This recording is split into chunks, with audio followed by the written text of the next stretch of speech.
Hi everyone, welcome to digital GK classes. तो आप सभी के बहुत सारे मैसेज आ रहे थे कि आप सीडीपी के जीन पियाजे की थ्योरी साथ में प्रीवियस और क्वेश्चंस वाली क्लास लेकर आइए। तो अभी मैं बहुत ज़्यादा बिजी थी बिकॉज सोशल साइंस की मैराथन क्लास एंड साथ में नोट्स वगैरह बनाना था।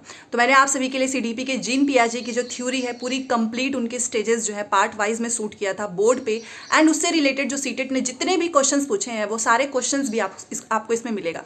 तो जस्ट इसके बाद से जो है आपको जीन पियाजे की थ्योरी बोर्ड पे देखनी है, देन उसके बाद से आपको प्रीवियस और क्वेश्चन स्क्रीन पे ही करने वाले हैं। तो चैनल को सब्सक्राइब करके प्लीज़ वीडियो को लाइक कर देना। और शाम को 5 बजे सोशल साइंस की वन लाइनर जो है वो क्वेश्चंस की सीरीज आने वाली है। तो कुल मिलाकर ये मेहनत आप सभी के लिए था। तो आपको अगर पसंद आए तो आप एक लाइक कर सकते हैं। बट येस, मैं इतना कह सकती हूँ क्योंकि देखो जीन पियाजे से रिलेटेड जो है 10 से 12 क्वेश्चन पेपर 1 एंड पेपर 2 दोनों में पूछता है। और अगर आपने ये वाली थ्योरी जो अभी आपको बोर्ड पे मिलने वाली है वो साथ में प्रीवियस क्वेश्चन कर लिया तो आपके दोनों पेपर में बहुत अच्छा स्कोर होगा। क्योंकि सीटेट का एक फेवरेट टॉपिक है और वो है पियाजे। तो चलिए सबसे पहले हम पियाजे की पूरी थ्योरी देखने वाले हैं। पार्ट 1, पार्ट 2, पार्ट 3 इन तीनों को मैंने शूट करके रख लिया था ताकि मैं आपको दे सकूं एक साथ में। इसको बोर्ड पे अच्छे से समझेंगे एंड उसके बाद से हम करीब जो है जीन पियाजे से रिलेटेड जो भी क्वेश्चंस पूछे गए हैं उनको स्क्रीन पे देखने वाले हैं। तो पूरी वीडियो देखना अगर आप सच में सीडीपी में अच्छा स्कोर करना चाहते हैं, अभी तक भी आपने कुछ नहीं पढ़ा है तो इस वीडियो से आपको बहुत हेल्प मिलने वाली है। तो चलिए स्टार्ट करते हैं।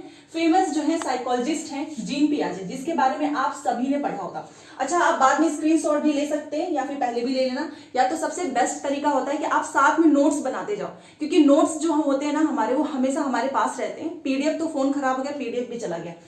तो जीन पियाजे की थ्योरी है। अब ये थ्योरी इतनी इंपॉर्टेंट क्यों है, सबसे पहले इसका नाम देख लीजिए।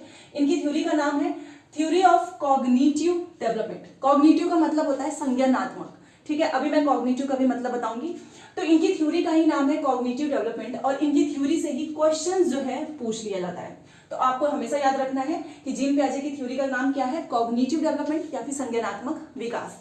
अब आप सोच रहे होंगे कि आखिर में कॉग्निटिव होता क्या है।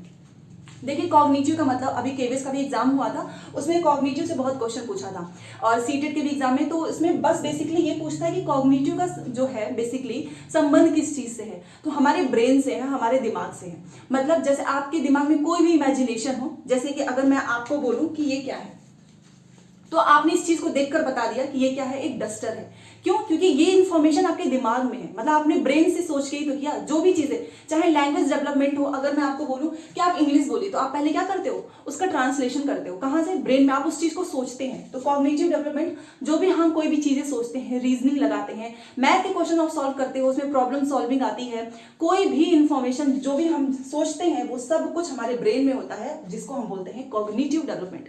तो कॉग्निटिव का संबंध हमारे ब्रेन से है, हमारे माइंड से है। इस चीज को हमेशा क्लियर रखिएगा क्योंकि ये हमेशा क्वेश्चन पूछता है कि कॉग्निटिव का संबंध किस चीज से है। और ऐसे ऐसे ऑप्शंस आ जाते हैं कि कंफ्यूज हो जाता है। बट आज के बाद से नहीं होगा क्योंकि मैंने आपको एग्जांपल देके समझाया है और एग्जांपल देके ही समझाऊंगी। तो चलिए, इतना आप समझ गए कॉग्निटिव का मतलब। अब आपको ये पता होना चाहिए कि आखिर में जीन पियाजे आप पढ़ क्यों रहे हो, ये है कौन, ये भी तो पता होना चाहिए। देखिए, जीन पियाजे इसलिए इंपॉर्टेंट है और इसलिए ये फेमस हो गए क्योंकि आपको पता है कि सब लोग पहले एनिमल्स पे जो है एक्सपेरिमेंट करते थे। चाहे आप स्किनर की थ्योरी उठा लीजिए, पावलोव की, कोहलर की, वो भी हम आगे पढ़ेंगे। तो किसी ने कुत्ते पे किया, किसी ने बिल्ली पे किया। ये एक ऐसे साइकोलॉजिस्ट हैं जिन्होंने बच्चे के ऊपर जो है एक्सपेरिमेंट किया। उन्होंने बच्चों को जो है ऊपर देखा और जो भी चेंजेस आए उसको इन्होंने स्टेजेस में बांट दिया, ठीक है। तो इसलिए इंपॉर्टेंट है। क्यों? क्योंकि इन्होंने बच्चे के ऊपर एक्सपेरिमेंट किया और इसीलिए इनको बोलते हैं फादर ऑफ चाइल्ड साइकोलॉजी। और ये क्वेश्चन पूछा है, 1000 बार पूछ चुका है, सच बता रही हूँ। पेपर देना उसमें समझ जाओगे जब आप प्रैक्टिस सेट लगाओगे, मैं खुद भी यहाँ पर कराऊंगी। तो फादर ऑफ चाइल्ड साइकोलॉजी हमेशा जीन पियाजे हैं, ठीक है। इसलिए फेमस भी है और ये इनके बिना मतलब फेमस साइकोलॉजिस्ट है जिसको आप पढ़ना ही पड़ेगा और टीचिंग में भी इंप्लीमेंट करना होगा अगर आप बच्चों को पढ़ाओगे।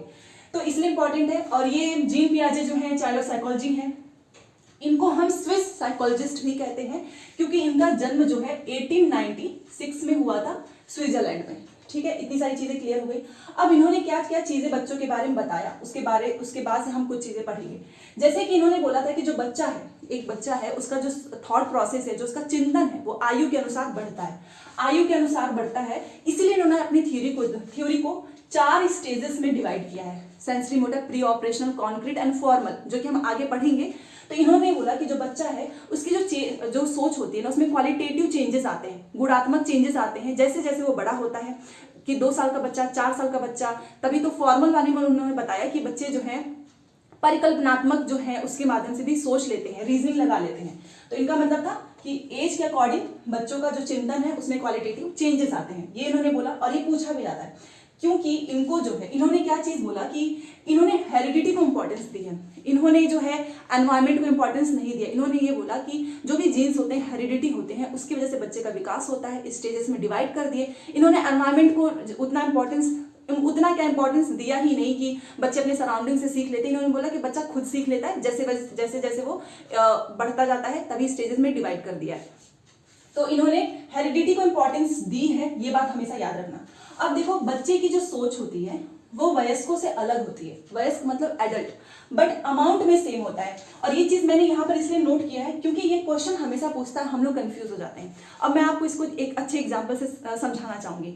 देखिए, जीन पियाजे का ये मानना था कि जो बच्चा होता है, एक छोटा सा बच्चा और एक हम है एडल्ट, ठीक है, वयस्क, तो उनकी जो सोच होती है अमाउंट सेम होता है बट काइंड अलग होता है। काइंड का मतलब प्रकार। अब आप सोचोगे ये क्या है? देखिए, मैं आपको एक चीज बताना चाहूंगी। अभी आपको मैं बोलूं कि आपके लाइफ में सबसे बड़ी प्रॉब्लम क्या है, तो आप क्या सोचोगे कि सबसे बड़ी प्रॉब्लम तो यही है कि वैकेंसी नहीं आ रही है, जॉब नहीं मिल पा रही है, ये आपकी प्रॉब्लम है। आपने 10 तरीके की चीजें सोची, 10 अमाउंट मतलब अमाउंट बता रही हूं, 10 तरीके की चीजें सोची। बच्चा भी 10 तरीके की चीजें सोचेगा, बट बच्चे की प्रॉब्लम क्या होगी कि आज उसको कौन से कलर के कपड़े पहनने, कहाँ पे खेलना है, फुटबॉल चाहिए, खिलौना चाहिए, ये उसकी प्रॉब्लम है। तो इसका मतलब अमाउंट तो सेम हो गया बट काइंड अलग हो गया। आपकी अलग प्रॉब्लम है, बच्चे की अलग प्रॉब्लम है। बच्चे ने भी उतना ही अमाउंट सोचा, उसने भी 10 चीजें सोची, आपने भी 10 चीजें सोची। इसको डिफरेंट इसमें क्या आ गया कि उसकी प्रॉब्लम अलग है, हमारी प्रॉब्लम अलग है। इसलिए हमेशा याद रखना, जो एडल्ट होती है, बच्चे, उनकी सोच में अमाउंट सेम होता है, काइंड अलग होता है, प्रकार अलग होता है। ये मैंने आपको एग्जाम्पल के तरीके से समझाया है, कभी भूलेगा नहीं क्योंकि क्वेश्चन बहुत बार पूछा है, ठीक है। दूसरी चीज, इन्होंने बच्चे को एक्टिव लर्नर कहा है। क्यों? क्योंकि बच्चे, आपने देखा होगा, बच्चे बहुत क्यूरियस होते हैं। वो हमारी तरह नहीं कि बस मतलब कोई काम करने का मन नहीं हो रहा है। उन्हें तो ठंडी में भी आपने देखा होगा कि ठंड नहीं लगती, वो हमेशा खेलना चाहते। कोई भी चीज आप उनको लाकर दे दो, जैसे कि आप उनको अभी ये लाकर दे दीजिए, इसको पूरा खोल खाल के देखने लगते हैं। हर चीज को मतलब बहुत क्यूरियोसिटी होती है उनके अंदर। इन्होंने बच्चे को एक्टिव लर्नर कहा है। दूसरी चीज, इन्होंने बच्चे को लिटिल साइंटिस्ट कहा है। अब लिटिल साइंटिस्ट क्यों कहा, वो सुनते हैं, वो देखते हैं।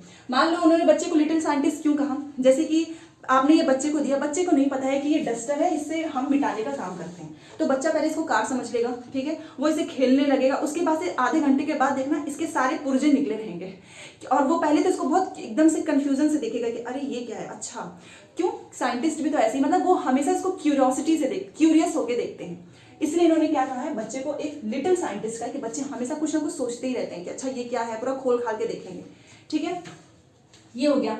तो लिटिल साइंटिस्ट, एक्टिव लर्नर आपको पता चल गया। अब देखो, बहुत से लोग आपको बताए होंगे कि सोशल इंटरेक्शन की बात जो है जीन पियाजे नहीं करते हैं, इसकी बात जो है वाइगॉस्की करते हैं, जो कि आगे हम पढ़ेंगे, बट ये गलत है। याद रखना, इन्होंने बात की है बट बहुत कम, लिटिल बिट इन्होंने इंपॉर्टेंस दी है, ज्यादा इंपॉर्टेंस नहीं दिया है, बट यस दिया है, बहुत कम दिया है, ना के बराबर है, बट दिया जरूर है। तो कभी भी क्वेश्चन में ये ऑप्शन है कि इन्होंने बिल्कुल इंपॉर्टेंस नहीं दिया, वो गलत होगा। दूसरी चीज, बच्चे जो है ना एक्टिविटी के माध्यम से सीख लेते हैं। इन्होंने बोला है कि बच्चे को कोई जरूरी नहीं है कि आप उसको समाज में सोशल इंटरेक्शन की, इसलिए इन्होंने कम इंपॉर्टेंस दिया है कि बच्चा खुद से करके सारी चीजें सीख लेता है, फिजिकल वर्ड से, ठीक है। बच्चे एक्टिविटी करके सीख लेते हैं, तो इसलिए हम बच्चे को क्या बोलते हैं, बच्चे को ये बोलते हैं कि फिजिकल वर्ड के माध्यम से बच्चा सीख लेता है। कॉग्निटिव कंस्ट्रक्टिविस्ट ये भी पूछता है, तो कॉग्निटिव इनकी थ्योरी का ही नाम है, और कॉग्निटिव थ्योरी कहीं पर भी कॉग्निटिव लिखा है, इसका मतलब ये पियाजे से रिलेटेड है। कॉग्निटिव कंस्ट्रक्टिविस्ट भी हम जीन पियाजे को कहते हैं, इसलिए मैंने यहाँ पर ये नोट किया है। अब ये देखो, ये मैच्योरिटी क्या होती है। मैच्योरिटी मतलब बायोलॉजिकल जो मैच्योरेशन आता है, परिपक्वता, उसकी बात करते हैं ये। इन्होंने एज को बहुत ज्यादा इंपॉर्टेंस दी है। आपने देखा भी होगा, इनकी जो थ्योरी है SPCF, उसको एज में ही डिफाइंड किया है, 0 से 2, 2 से 7, 7 से 11, 11 से 18। आगे हम डिटेल में पढ़ेंगे पार्ट 2। तो जो लोग नया हैं, अगर आपको अच्छा लगता है तो प्लीज लाइक करें, शेयर करें, चैनल को सब्सक्राइब कर लीजिएगा। और इसका PDF तो नहीं दे पाऊंगी, आप स्क्रीनशॉट ले लेना, या फिर मैं PDF भी प्रोवाइड करने की कोशिश करूंगी, उसमें टेलीग्राम चैनल में मेरा दिया हुआ है कमेंट बॉक्स में। तो देखिए, इन्होंने मैच्योरिटी की बात की है, इन्होंने एज को इंपॉर्टेंस दिया है कि बच्चा जो है एज वाइज जो है जैसे जैसे बढ़ता है वो सीख लेता है। अब इतनी सारी चीजें आपको पता चल गई। अब इसके बाद से पूरा मेन चीज यहाँ से भी स्टार्ट होता है, क्योंकि ये है तो इतना कम सा, बट इसमें इतना लोगों को कंफ्यूजन होता है, जो कि आज के बाद से नहीं होगा। देखिए, एक पॉइंट है हमारा डिसइक्विलिब्रियम और दूसरा है इक्विलिब्रियम, मतलब समायोजन। डिसइक्विलिब्रियम का मतलब आप समझ रहे होंगे कि कंफ्यूजन होगा, मतलब कुछ भी बैलेंस नहीं होगा। और एक है इक्विलिब्रियम, मतलब क्लैरिटी होगी। तो डिसइक्विलिब्रियम का मतलब होता है कि आपको किसी भी चीज में कंफ्यूजन हो तो उसको हम बोलते हैं डिसइक्विलिब्रियम, या फिर बच्चे को जब क्लैरिटी आ जाती है तो उसको बोलते हैं इक्विलिब्रियम। तो सबसे पहले याद रखना, क्वेश्चन पूछता है कि बच्चा जो है सबसे पहले किस स्टेज में रहता है, तो वो डिसइक्विलिब्रियम में रहता है। वो यहां से जाता है बाद में इक्विलिब्रियम में, ठीक है। ये नहीं कि पहले ही बच्चा इक्विलिब्रियम में, नहीं, पहले वो डिसइक्विलिब्रियम में है, उसको कंफ्यूजन है। लाइक मैंने ये चीज उसको दिखाई तो उसको पहले लगेगा कि ये क्या चीज है, उसको लगेगा कि ये ऐसे मतलब खेलने वाली चीज है, गाड़ी। बट अगर आप उसको ऐसे बोर्ड पे कुछ चीज ऐसे लिख रहे हो, फिर आपने उसको इससे मिटा दिया, तो वो क्या हो गया, क्लैरिटी आ गई, अच्छा ये डस्टर है, ठीक है। इसलिए मैंने आपको समझाया। अब ये बहुत बड़ा टॉपिक है, क्योंकि देखिए आप, ये डिसइक्विलिब्रियम है, इसमें एडॉप्टेशन भी आता है, ऑर्गेनाइजेशन भी आता है। अब ये एडॉप्टेशन क्या है, बहुत आसान है। देखिए एडॉप्टेशन का मतलब होता है एडजस्ट करना, अनुकूलन करना। जैसे आप किसी भी माहौल में एडजस्ट हो जाते हो, जैसे कि अभी आप अपने घर में रह रहे हो, आप कुछ दिनों के बाद से जो है अपने किसी रिलेटिव के यहाँ पे गए, वहाँ पे स्टार्टिंग में आपको बहुत दिक्कत होगी, बाद में आप उसी माहौल में एडजस्ट कर लेंगे। वैसे ही बच्चे के साथ होता है, पहले तो बच्चा स्कूल जाने के लिए कितना रोता है, उसके बाद आपने देखा होगा कि धीरे धीरे बच्चे जो है स्कूल जाना पसंद करने लगते हैं, वो अपने दोस्तों के साथ इन्वॉल्वमेंट उनकी ज्यादा होती है, तो वो एडजस्ट कर लेते हैं, ठीक है। तो एडजस्ट, अडॉप्टेशन का मतलब होता है अनुकूलन, एडजस्ट। अब ये एक बार क्वेश्चन ऐसे पूछा था कि ये जो एसिमिलेशन है और एकोमोडेशन, ये इसके दो पार्ट हैं, ये किसके अंदर आते हैं, तो याद रखना ये एडॉप्टेशन के अंदर आता है, एसिमिलेशन एकोमोडेशन, ठीक है। हमको यही चीजें पढ़नी है। अब एसिमिलेशन, एकोमोडेशन और एक है स्कीमा, मोस्ट इंपॉर्टेंट, हमेशा पूछता है कि स्कीमा की थ्योरी किससे संबंधित है, याद रखो पियाजे। ये जो चीजें मैंने लिखी है ना, ये आपसे कैसे पूछेगा वो देखिए। इक्विलिब्रियम की बात कौन करता है, एडॉप्टेशन की बात कौन करता है, एसिमिलेशन, एकोमोडेशन, स्कीमा, कहीं पर ये सारे टर्म्स आपको दिखते हैं, आंख बंद करके लगा देना है जीन पियाजे, तभी मैंने यहाँ पर ये सारी चीजें एक साथ लिखी है, ओके। तो देखिए एसिमिलेशन का मतलब क्या होता है, आत्मसात करना। अभी मैं आपको इसको एग्जाम्पल के माध्यम से कहानी बनाकर समझाऊंगी। एसिमिलेशन का मतलब होता है आत्मसात करना। अब एसिमिलेशन में ही आप देखो ट्रिक के साथ बता रही हूँ, ए लिखा हुआ है, ए का मतलब ऐड कर लेना, कोई भी इंफॉर्मेशन ऐड कर लेना। जैसे कि अभी मैं बच्चे को दिखाऊं कि ये क्या है, तो उसको समझ में नहीं आएगा ये क्या है, वो उसको ये क्या समझेगा कि या तो पेंसिल होगा या फिर पेन होगा, जो छोटे बच्चे होते हैं। बट उसको मैं बाद में बताऊंगी कि नहीं बेटा ये क्या है, मार्कर है जिसे हम यहाँ पर लिखते हैं, ठीक है, उसको रब भी कर लेते हैं। तो उसने क्या किया, पहले तो उसको कंफ्यूजन था, तो इसका मतलब वो एकोमोडेशन में था, उसको पता ही नहीं था, फिर उसने इसमें चेंजेस किए, और जैसे इसको पता चला अच्छा ये मार्कर है, तो उसने क्या किया, ये इन्फॉर्मेशन अपने दिमाग में ऐड कर लिया, जिसे हम बोलते हैं एसिमिलेशन। तो कोई भी नई इन्फॉर्मेशन बच्चा जब ऐड करता है उसको बोलते हैं एसिमिलेशन, जिसे हम बोलते हैं आत्मसात करना। दूसरी चीज एकोमोडेशन, एकोमोडेशन का मतलब जिसे हम हिंदी में बोलते हैं समायोजन। मान लीजिए आपकी सोच में या बच्चे की सोच में कोई भी चेंजेस होते हैं, कोई भी उसमें बदलाव होता है, जैसे कि एक कुत्ता है, ठीक है, बच्चे को उसके घर में पेट है, उसको पता है कि अच्छा ये कुत्ता है, इसके भी 4 पैर होते हैं, और उसने उसी के जैसे एक दिन बिल्ली भी देख ली, बट उसने उस बिल्ली को भी कुत्ता बोल दिया।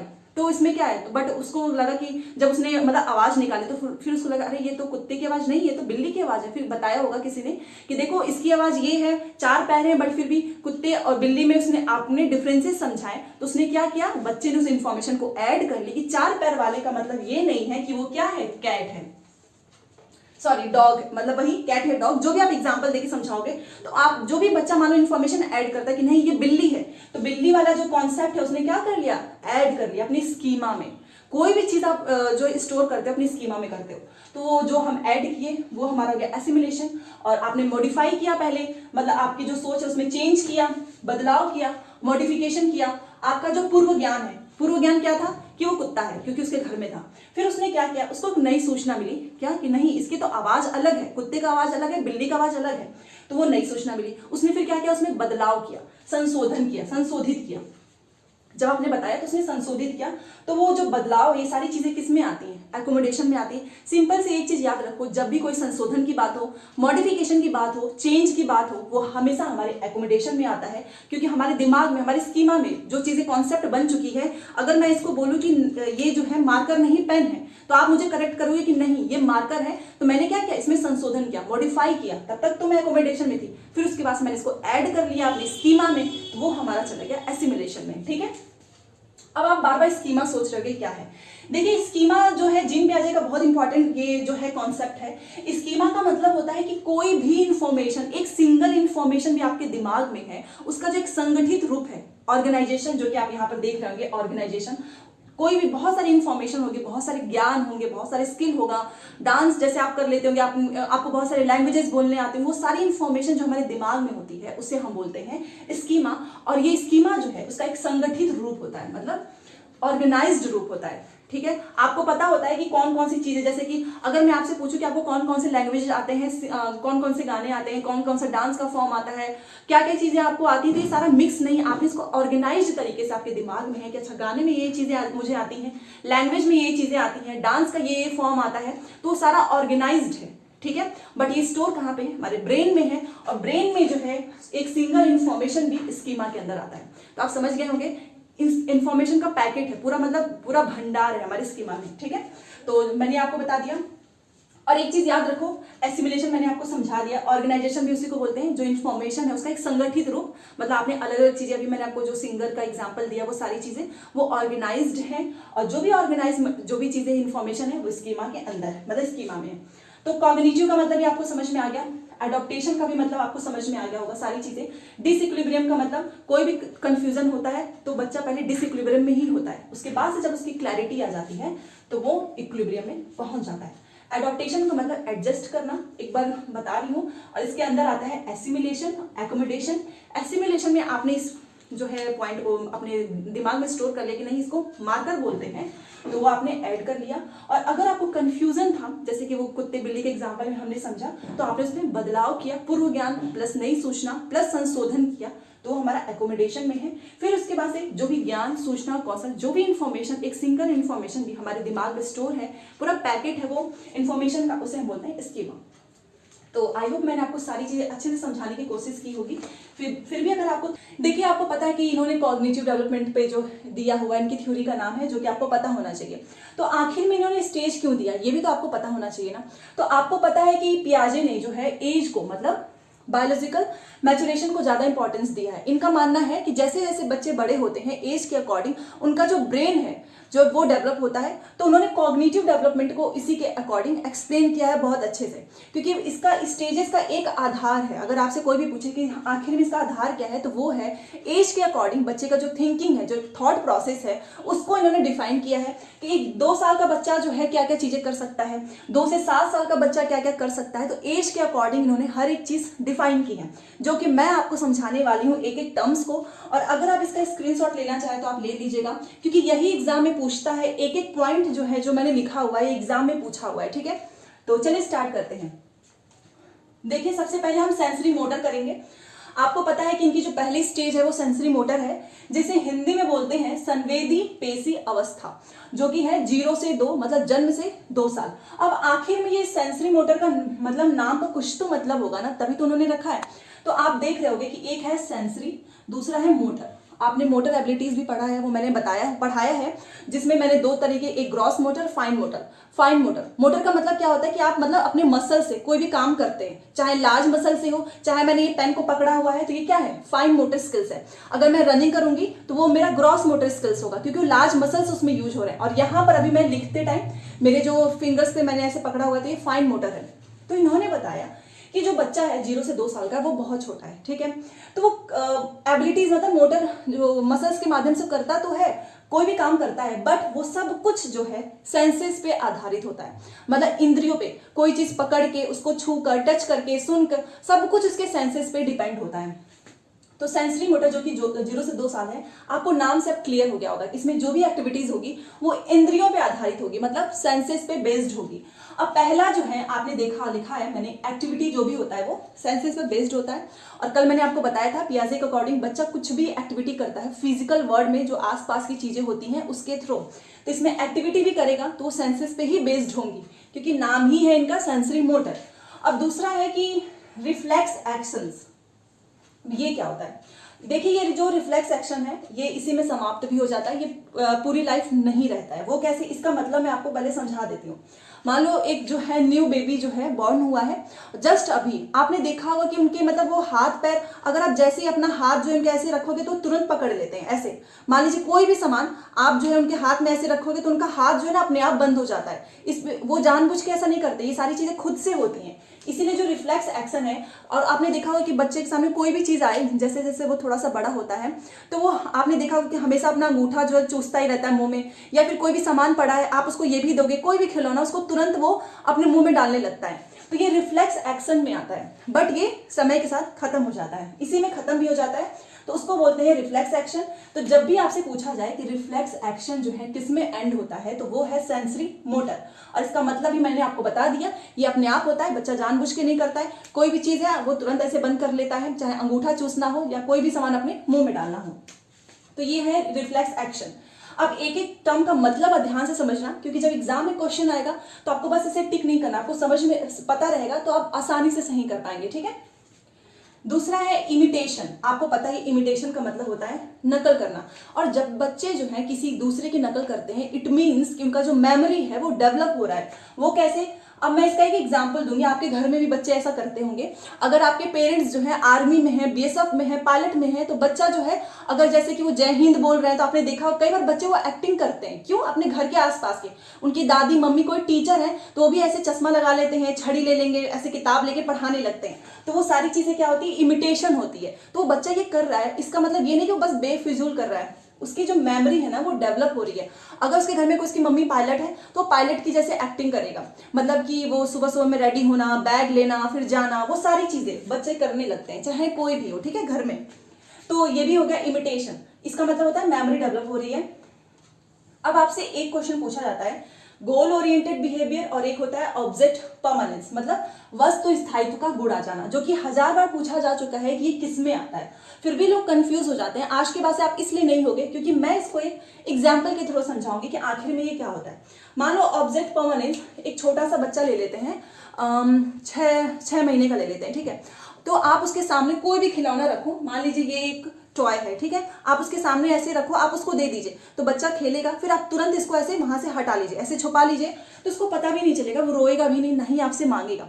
बट इसी स्टेज में जैसे जैसे बच्चा बड़ा होता है, 1 साल का, 18 महीने का, तो आपने अगर उसके सामने ये रखा है या फिर आपने उसको दिया थोड़ी देर के लिए, फिर आपने उससे ऐसे छीन लिया, तो बच्चा रोने लगता है। क्यों? क्योंकि अब जो है उसके आंखों के सामने से पहले जो चीज आप हटा लेते थे तो उसे लगता था कि दुनिया में तो ये चीज है ही नहीं, बट जैसे बड़ा हुआ उसको समझ में आया कि नहीं, ये चीज तो था और यही मुझे चाहिए। चाहे आप उसको दुनिया भर के खिलौने दे दो, बट उसको वही पहले वाला ही चाहिए। इसका मतलब कि बच्चे के अंदर जो है ऑब्जेक्ट परमानेंस का जो गुण है वो डेवलप हो रहा है या हो चुका है। अगर उसके सामने से हटा लिया, बच्चा नहीं रो रहा है, इट मीन्स कि ये डेवलप नहीं हुआ है। बट अगर आपने ये चीज भी उसके सामने रखी, उसको दिया और वो इसके लिए रो रहा है, पूरा घर एकदम से उठा लिया, पूरा हल्ला कर रहा है, इसका मतलब कि उसके अंदर ये गुण आ चुका है, तभी तो आपसे मांग रहा है। तो ये चीज हो गई। अब ये गोल ओरिएंटेड बिहेवियर क्या है? ये भी बहुत आसान है। मान लो कि आपके कोई खिलौना आपने लाकर दिया बच्चों को, या फिर आपने कोई सामान रखा है, आपने देखा कि बच्चे ना घुटने के बल ऐसे, जैसे भी उनको चलना नहीं, या फिर भी वो गिरते पड़ते उस सामान तक पहुंच जाएंगे, उसको लेने लगेंगे। आपने कोई चीज रख दी है ऊंचे, या फिर किचन में, आपने किचन में कुछ भी रखा है ऊपर, तो वो खड़े तो नहीं हो सकते हैं, बट वो उस चीज को छूना चाहेंगे, भले से उस चीज से उनको जो है चोट लग जाए, बट वो उस चीज तक पहुंचना चाहते हैं। उसको बोलते हैं गोल ओरिएंटेड बिहेवियर, ठीक है। अब यहां पर आपने एक चीज देखा होगा कि अर्धभाषी, इसका क्या मतलब है? देखिए, बच्चा 0 से 2 साल का है, बहुत छोटा है। आपको पता है कि बच्चे इस एज में ज्यादा उतना बोल नहीं पाते हैं, जो भी बोलते भी हैं तो ज्यादा क्लियर नहीं रहता है, बट हल्की फुल्की जो भी उनकी लैंग्वेज होती है वो घर वाले समझ ही जाते हैं। इसका मतलब बच्चा जो है वो अर्धभाषी है, पूरी तरह से लैंग्वेज डेवलपमेंट नहीं हुआ है। ये इसमें थोड़ा बहुत वो बोल लेता है, तो जिसे हम बोलते हैं अर्धभाषी। तो जब भी क्वेश्चन पूछे तो आप लगा दीजिएगा सेंसरी मोटर में अर्धभाषी होता है। अब यहाँ पर देखिए, जो भी मैंने स्टार्टिंग में ये बताया था कि एज को बहुत ज्यादा वैल्यू दिया है इन्होंने, और इस स्टेज में सेंसरी मोटर नाम ही है, इसका मतलब बच्चा थिंकिंग करता है, कोई भी चीज सीखता है वो सब कुछ सेंसरी पे बेस्ड होता है। अभी जितने भी मैंने आपको एग्जांपल्स दिए, चाहे इसका दिया हो चाहे खिलौने का दिया हो, आपने एक बार नोटिस तो किया होगा कि ये सारी चीजें बच्चा किसके माध्यम से कर रहा है? अपने इंद्रियों के माध्यम से, ठीक है। उसे नहीं पता है कुछ भी, बट फिर भी बस उसे लगता है कि नहीं, ये चीज मुझे चाहिए तो चाहिए, अगर इसको पाना है तो चल के, मतलब कि ऐसे गिरते पड़ते भी इस चीज तक पहुंच जाएगा। तो आई होप आपको समझ में आ रहा हो, और अगर समझ में आ रहा हो तो प्लीज वीडियो को लाइक कीजिए, चैनल को सब्सक्राइब करके मेरे दोस्तों के साथ शेयर कीजिए, क्योंकि यहाँ से मैं आपका सीडीपी का पूरा जितने भी थ्योरी है सब कुछ कंप्लीट करा दूंगी एग्जाम से पहले, चाहे आपका सीटेट हो, यूपी टेट हो, सुपर टेट हो। तो ये सीरीज जो मैंने स्टार्ट की है वो आपको बहुत हेल्प करेगा। अब देखिए, पहला तो मैंने आपको बता दिया अब दूसरा हम पढ़ने वाले हैं प्री ऑपरेशनल, जिससे क्वेश्चन बहुत पूछा जाता है, फिर भी लोग इसमें बहुत कंफ्यूज रहते हैं। सबसे पहले इसके ये उम्र याद रखना, ये जो मैंने लिखा है, क्योंकि एक एक चीज आपसे पूछा जाता है। तो ये है 2 से 7। अब आप सोचो यहाँ पे प्री ऑपरेशन लिखा है, जिसे हिंदी में बोलते हैं पूर्व संक्रियात्मक। अच्छा, मैं एक चीज बोलना चाहूंगी, साइकोलॉजी में आप ज्यादातर कोशिश करना कि इंग्लिश के टर्म्स आप याद रखो, क्योंकि हिंदी वाली जो चीजें होती है ना, वो उसके 10 तरीके की मीनिंग होती है, अलग अलग वर्ड लिखा रहता है, तो आप कंफ्यूज हो जाएंगे। बट ये जो इंग्लिश है वो कभी बदलता नहीं है, ठीक है, ये एज इट इज रहता है। तो इसको बोलते हैं पूर्व संक्रियात्मक। जैसे मैंने नाम का मतलब बताया, वैसे इसका भी तो कुछ मतलब होगा, तभी तो इसको नाम दिया है। तो आपको पता है कि ऑपरेशनल का मतलब होता है लॉजिक, लॉजिक होता है ऑपरेशनल का मतलब, बट प्री लिखा है, प्री का मतलब पहले, लॉजिक मतलब लॉजिक से पहले। इसका मतलब कि इस वाली स्टेज में बच्चे के अंदर लॉजिकल रीजनिंग जो है वो विकसित नहीं हुई है। आपको मैंने नाम से ही समझा दिया, ऑपरेशनल का मतलब लॉजिक होता है, प्री का मतलब जो है पहले होता है, लॉजिक से पहले। तो लॉजिक से पहले वाली सारी चीजें हैं, तो बच्चा जो है इसमें तर्क जो है वो नहीं लगा सकता है। बट फिर भी इसमें ट्रांसडक्टिव रीजनिंग मैंने लिखा है, इसका क्या मतलब होता है? इसका मतलब ये होता है कि बच्चे जो हैं तर्क देते तो हैं, बट वो तर्क सही नहीं होता है। मतलब कुछ भी उल्टी चीजें तर्क दे देंगे कि अच्छा ये मान लो उसका खिलौना ही है, जैसे कि मैं इसी का एग्जांपल देती हूँ, वो इससे खेल रहा है, ठीक है, अब ये जो है उसकी वजह से टूटा है, ये खिलौना खेलते खेलते उसने फेंक दिया, तोड़ दिया, बट वो किसी चीज से लड़ा, उससे टूटने की पॉसिबिलिटीज नहीं थी, बट फिर भी उसको ऐसा लगेगा कि नहीं, मेरा खिलौना जो है उस दीवार से लड़के ही टूटा हुआ है। फिर बाद में वो उस चीज के लिए रोएगा, भी सारी चीजें करेगा। तो वो जो तर्क दे रहा है, वो तर्क तो दे रहा है, बट वो तर्क सही नहीं है, तो उसे बोलते हैं ट्रांसडक्टिव रीजनिंग। इस पे हजारों एग्जाम्पल्स आप ले सकते हो। बस इसका मतलब आपको ध्यान रखना है कि इसका मतलब है जो भी बच्चा तर्क दे रहा है वो सही नहीं है, ठीक है। क्यों? क्योंकि वो लॉजिक से पहले वाले स्टेज में है। दूसरा है इरिवर्सिबिलिटी। अब ये तो हर एक बच्चे में, 2 से 7 साल के बच्चे को आप ऑब्जर्व करना, अगर आपके घर में भी कोई बच्चा हो तो उसके अंदर ये गुण रहता है। इसका मतलब होता है अपलटावी का गुण। अगर मैं आपको एग्जांपल देना चाहूं तो मान लीजिए आपका ये घर है, ठीक है, और यहाँ पे आपके घर के आसपास एक पार्क है। तो आप क्या करोगे, ये आपका घर है, यहाँ पे ये पार्क है, आप डेली जो है अपने घर के बच्चे को डेली जो है पार्क में लेकर जाते हैं, ठीक है, आप लेकर जाते हो। एक दिन आपने क्या किया, उसको पार्क में छोड़ दिया, फिर आपने उससे बोला कि तुम घर वापस आ जाना, और सेम रास्ता है, ऐसा भी नहीं कि आप अलग अलग रास्ते से लेकर जा रहे हो। तो बच्चा बोला कि नहीं, मैं घर नहीं आ पाऊंगा। तो उसने बोला क्यों, रास्ता तो सेम ही है ना, घर से आने का और घर से पार्क जाने का, पार्क से घर आने का रास्ता तो सेम है, तो क्यों नहीं आ पाओगे?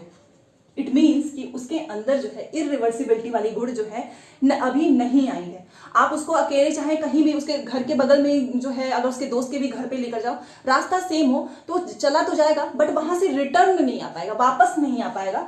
इसका मतलब इरिवर्सिबिलिटी का गुण है अभी बच्चे के अंदर, अभी वो चीजों को रिवर्सिबल नहीं कर सकता है। जैसे कि ऐसे मान लीजिए ये, जैसे कि आप उसको यहाँ पर लिख दो A = B, B = A, इस चीज को भी बच्चा नहीं समझ पाएगा। भले से यहाँ पे दोनों चीजें सेम लिखा है, बस आपने क्या किया है, लेटर को चेंज किया है। तो इसे हम बोलते हैं इरिवर्सिबिलिटी का गुण। अब दूसरा है ईगोसेंट्रिसिज्म। देखिए इसका मतलब मैंने कई बार देखा है कि लोग इसको घमंड से लगाते हैं। छोटा सा तो बच्चा है 2 से 7 साल का, उसके अंदर क्या ही ईगो होगा, नाम से नहीं जाना है। इसका मतलब होता है अहम केंद्रिता। देखो इसका मतलब क्या होता है कि बच्चे को ऐसा लगता है कि जो चीज मतलब मुझे पसंद है या जो चीज मैं कर रहा हूं वही बाकी सब लोग भी करते हैं। जैसे कि अगर मुझे डॉल से खेलना पसंद है तो बाकी सभी को भी डॉल से ही खेलना पसंद होगा। अगर मुझे ये आइसक्रीम पसंद है तो बाकी सभी को, मतलब उसकी जो थिंकिंग है अपने लिए, जो उसके खुद के लिए, वही बाकी सभी के लिए भी है। उसको बोलते हैं ईगो सेंट्रिसिज्म। इसका सिंपल सा एक मतलब है कि जो चीज मुझे पसंद है वही बाकी सभी को, या फिर जो चीजें मैं कर रहा हूं वही बाकी सभी करेंगे। तो ये हो गया। अब एनिमिज्म, ये एक एक पॉइंट आपको याद रखना, इससे डायरेक्ट क्वेश्चन पूछता है। एनिमिज्म का तो मतलब आसान है, जीववाद। मान लीजिए आप बच्चे को लेकर जा रहे हो, ऐसे ही टहल रहे हो, बच्चे को अचानक से इसे चोट लग गई, ठीक है, अब वो बच्चा रोने लगा और आप जस्ट उसके सामने बस इसको ऐसे ऐसे थोड़ा सा कर दो तो बच्चा जो है तुरंत रोना बंद कर देता है। आपने देखा भी होगा ऐसा कई बार, क्यों बच्चे को ऐसा लगता है कि मतलब मुझे इसे चोट लगी है तो अब इसको मार पड़ी है तो अब उसको अच्छा लगता है। क्यों? क्योंकि उसके अंदर जो है एनिमिज्म का गुण अभी नहीं आया, उसे नहीं पता है कि ये सजीव है कि निर्जीव है, बस आपने इसको मारा, बच्चा तुरंत शांत, ठीक है। अब यहां पर देखिए, पहले इसको मैं समझा देती हूँ। सिंबॉलिक थॉट, आपने देखा होगा कि अगर आप बच्चों की ड्राइंग में देखते होंगे, अगर आपने बच्चों को, छोटे से बच्चे की ड्राइंग की कॉपी में आपने देखा ही होगा, तो बच्चे क्या करते हैं ना, हमेशा कोई भी चीज फिगर बना ले। उसकी दादी है, मान लो उसकी दादी है, तो अपनी दादी की फोटो बनाएगा, चाहे ऐसे कैसे ऐसे ही बना देगा, ऐसे नाम लिख देगा। आप उसको बोलो कि वो बनाओ, बनाना बनाओ या फिर मैंगो बनाओ, तो वो कुछ भी ऐसे बना देगा और यहाँ पर लिख देगा मैंगो। इट मीन्स कि बच्चे के अंदर सिंबॉलिक थॉट आ गए हैं। आप उसको कोई भी चीज जो उसे पता है वो उसको इमेजेस के माध्यम से उसको सिंबल दे सकता है। मम्मी पापा भाई बहन, कि मेरे 3 भाई हैं, तो वो ऐसे बनाएगा, बस वो ऐसे कर देगा, नाम लिख देगा। मान लो उसके भाई का नाम रोहन है, सोहन है, मोहन है, कुछ भी। क्यों? क्योंकि उसको सिंबॉलिक थॉट करना पता है, उसे बोलते हैं। दूसरे देखिए, जैसे कि कॉज एंड इफेक्ट है, इसका मतलब ये है कि उसको किसी भी चीज का कॉज एंड इफेक्ट पता है। जैसे कि मान लीजिए आपके घर में, आप घर में हो और अचानक से बारिश हुई, तो आप तुरंत बाहर गए, कपड़े उठाकर लेकर आए, क्योंकि बारिश में गीला हो जाता है। बच्चा ये सारी चीजें देख रहा है। नेक्स्ट टाइम से जैसे ही बारिश होगी वो तुरंत बोलेगा कि देखो मम्मी या दीदी भैया बारिश हो रही है। क्यों? क्योंकि उसको पता है कि बारिश होगी तो कपड़े जो है वो गीले हो जाएंगे। तो बस उसको मतलब पता होता है कि कोई भी चीज हो रही है उसका इफेक्ट क्या होगा। ठीक है, चाहे आप कपड़े का एग्जांपल ले लो, कपड़े सूख रहे हैं, गीले हो रहे हैं, ये सारी चीजें इसमें आती है। अब इंट्यूशन में क्या हो रहा है? इंट्यूशन का मतलब ये है कि मान लीजिए बच्चे जो है इस उम्र में, क्या बच्चे क्वेश्चन तो बहुत पूछते हैं, कोई भी चीज होगी, अच्छा ये क्यों हो रहा है, बारिश क्यों हो रही है, दिन क्यों हो रहा है, रात क्यों हो रही है, सारी चीजें। तो आपने उनको उनका आंसर दिया, बट बाद में उनको ये पता ही नहीं रहेगा कि ये जो आंसर इसका सोर्स क्या है, मतलब कहाँ से पता चला है। तो पता तो होगा कि ये चीज क्यों हो रही है, बट उसका सोर्स उनको नहीं पता होता है। ये मैंने आपको बता दिया। अब हम बेसिकली ये चीज पढ़ने वाले हैं, जो कि इसलिए मैंने सोचा लास्ट में समझाऊंगी, जिसे हम बोलते हैं लैक ऑफ कंजर्वेशन और सेंट्रिसिज्म। ये भी इसी से संबंधित है। अब इसको एग्जांपल से मैं आप समझाना चाहूंगी। मान लीजिए कि ये जो 2 ग्लास है, आपको मैं इसको एग्जांपल से समझा रही हूँ। देखिए, आप ऐसा कर भी सकते हो घर में। ये देखो, आप सेम साइज के 2 ग्लास हैं। आपने क्या किया, दोनों ग्लास में सेम पानी रखा है। बच्चे अब बैठा है सामने ही, आप उसके सामने ही एक्टिविटी कर रहे हो कि देखो, आप उसे पूछोगे भी कि इसमें आपने दोनों ग्लास में सेम पानी भरा है। उसके बाद से आप उसके सामने क्या करते हो, इस 1 ग्लास का पानी आप क्या करते हो, उसके सामने इस 1 ग्लास का पानी आप इसमें ऐसे पलट देते हो उसके सामने। बट उसके बाद से आप पूछोगे ना कि ये बताओ अब किस ग्लास में पानी ज्यादा है, तो वो ये समझ ही नहीं पाएगा कि आपने इस ग्लास का पानी इसमें डाला है। क्यों? क्योंकि बच्चा एक समय पे केवल एक एस्पेक्ट पे ही ध्यान दे पाता है, वो दोनों चीजें नहीं देखता है। आपने बोला कि आपने ऐसे पानी डाला था, तो आप पूछोगे किस में पानी ज्यादा है, तो वो बोलेगा इस बड़ी वाली ग्लास में। क्यों? क्योंकि बच्चा हाइट को देखता है, वो ये नहीं देख पाएगा, वो समझ ही नहीं पाएगा कि आपने इसमें पानी डाला है तो इसका मतलब ग्लास में भले से बड़ी हो, पानी तो सेम ही है ना, बट वो फिर भी बोलेगा कि नहीं इस ग्लास में पानी ज्यादा है, क्योंकि उसने हाइट पे फोकस किया है। तो इसीलिए बच्चे के अंदर क्या है, सेंट्रिसिज्म है, केंद्रिता है। वो एक टाइम पे एक एस्पेक्ट पे फोकस कर पाएगा, जिसे हम बोलते हैं लैक ऑफ कंजर्वेशन, जो कि प्री ऑपरेशनल में है। 2 ग्लास में पानी सेम है, इस ग्लास का पानी आप बड़े से बर्तन में डालोगे, फिर भी बच्चा यही कहेगा कि इस ग्लास में पानी ज्यादा है, क्योंकि वो हाइट को देख रहा है, जो कि ग्लास के माध्यम से मैंने आपको बताया है। तो आई होप मैंने आपको सारी चीजें अच्छे से समझाने की कोशिश की है। एक एक पॉइंट को मैंने आपको एग्जाम्पल्स के माध्यम से समझाया है, सो दैट आप कभी भूले ना। और अगर आपको क्लास अच्छी लगती है तो प्लीज लाइक करके ही जाना। कल इसका आपको पता है कि जो तीसरी स्टेज है वो है हमारा कॉन्क्रीट ऑपरेशनल। कल ही मैंने आपको बताया था प्री ऑपरेशनल से नाम कि कैसे आप इसका मतलब निकाल सकते हो। ऑपरेशनल का मतलब होता है लॉजिक, और पहले उसमें था प्री, यहां पर आ जाता है कॉन्क्रीट। कॉन्क्रीट का मतलब होता है मूर्त, और आपको यहाँ पर नीचे भी लिखा मिल जाएगा मूर्त संक्रियात्मक, और इसकी एज भी याद रखना है 7 से 11, क्योंकि एज भी पूछता है।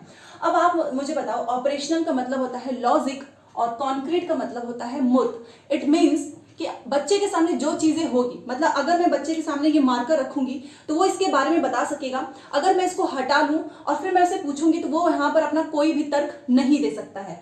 मतलब कि जो चीज हमारे आंखों के सामने होगा, जिसे वो देख सकेंगे, छू सकेंगे, उसी के बारे में जो है अपना तर्क दे सकते हैं। जो चीज उनके आंख के सामने से हटी, वो उस चीज के बारे में नहीं देख सकते हैं। जैसे कि एक टर्म्स आपने सुना होगा एब्स्ट्रैक्ट, ये एक दूसरे का अपोजिट है, एब्स्ट्रैक्ट।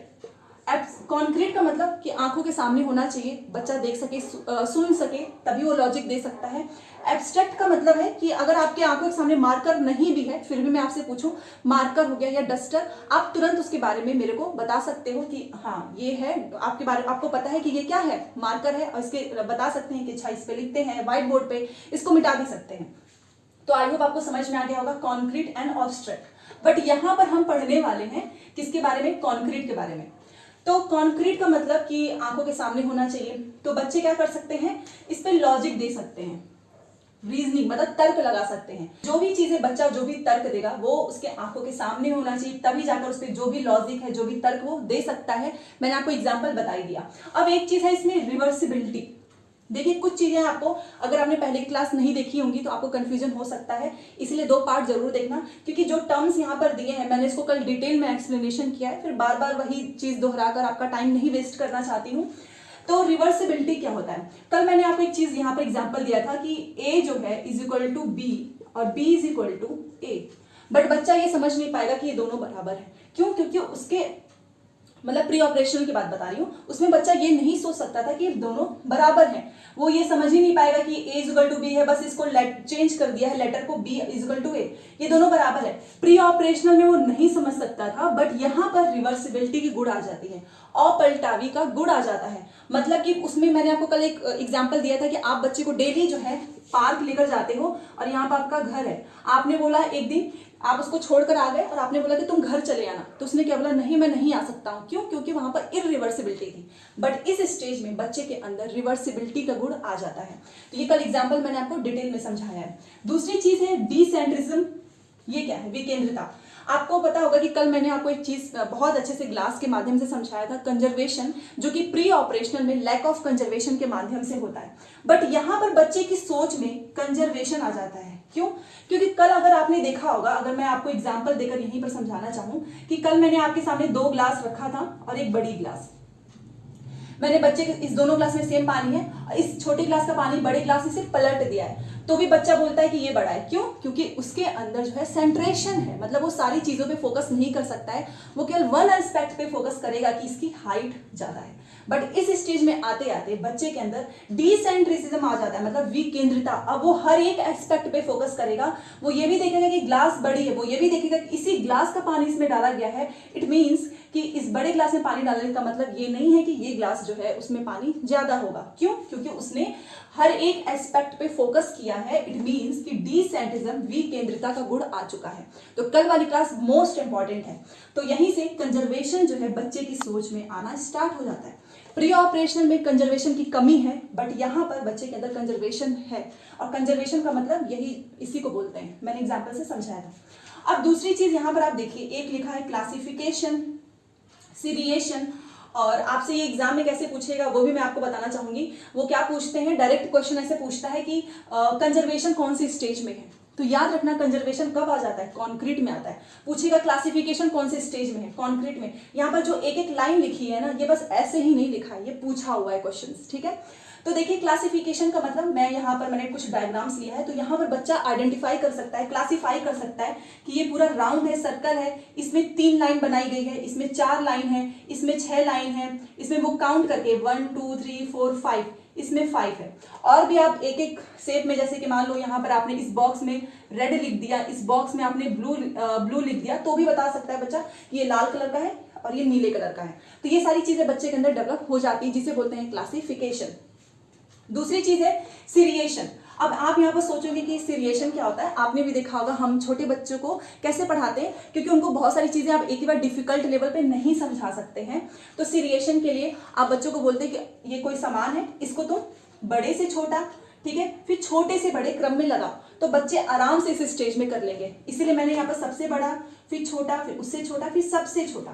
और उल्टा भी बच्चा कर सकता है कि सबसे छोटे से बड़ा लगाओ और सबसे बड़े से छोटा, मतलब दोनों चीजें सीरिएशन, वो क्रम में बच्चे लगा लेते हैं, उसको बोलते हैं सीरिएशन। और कंजर्वेशन तो अभी ये ग्लास वाला जो एग्जाम्पल मैंने बताया, यहाँ पर बच्चे की सोच में आ चुकी है, प्री ऑपरेशनल में नहीं था। तो 2 क्वेश्चन बनता है, एक कि लैक ऑफ कंजर्वेशन कौन से स्टेज में है, तो वो है प्री ऑपरेशनल, और कंजर्वेशन बच्चों के अंदर कॉन्क्रीट में आ चुका रहता है। दूसरी चीज आप यहाँ पर देख सकते हो, ट्रांजिटिविटी। ट्रांजिटिविटी का मतलब क्या होता है, यहाँ पर मैंने इसलिए लिखा हुआ है, जैसे कि आप यहाँ पर देखिए ध्यान से, A is greater than B and B is greater than C। अब पहले स्टेज में बच्चा ये सारी चीजें नहीं कर सकता है, बट इसमें अगर आप बच्चे से पूछो तो A और C के बीच में बताओ क्या संबंध है, तो बच्चे इसको आराम से बता लेते हैं। बट कैसे, ये एग्जाम्पल मैंने कहीं देखा भी था, इसलिए मैं आपको ये एग्जाम्पल बता रही हूँ ताकि आपको अच्छे से समझ में आए। तो वो पता है ऑब्जेक्ट के माध्यम से करेगा, जैसे कि A यहाँ पर सबसे बड़ा है तो सबसे बड़ी लाइन खींचेगा, B छोटा है ऐसे, फिर यहाँ पर A इसके नीचे लिखेगा, इसके नीचे B।